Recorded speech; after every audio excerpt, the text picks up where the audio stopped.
Nagsisi ako. Anong ginawa sa'yo? Binahatan ako. Todo iyak ang lalaking ito nang parahin ang nakaroving na UNTV News and Rescue Team sa Felix Avenue, Barangay San Isidro sa Cainta, Rizal, 1:30 ng madaling araw, Linggo, June 29. Ayon sa 24 anyos na biktima, binugbog siya ng isa niyang kainuman.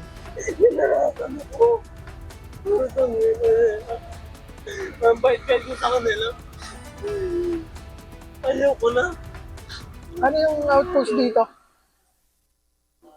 Tulungan niyo ako, boss. Ayoko na.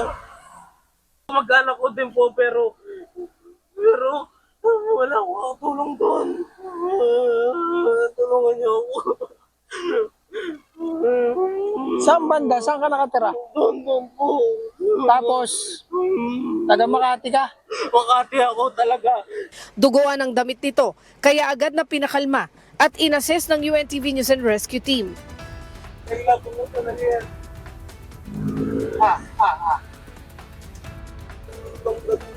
Ilong. Sa ilong meron. Ayun, kaya sana.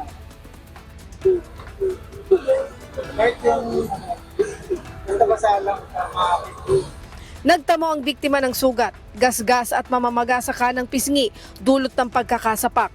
Kaagad namang nilinis ang sugat at nilagyan ng yelo ang namamagang pisngi. Matapos malapatan ng first aid ay inendorso ang biktima sa Barangay San Isidro Outpost at PNP upang mai-report ang pangyayari.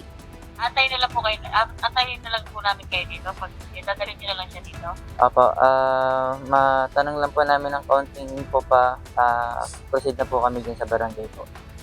Matapos nito ay tumanggi na magpadala pa sa ospital ang pasyente. Pinapirma ng waiver na hindi na magpapadala pa sa ospital at tinurn over na lamang ng team sa pulis at barangay.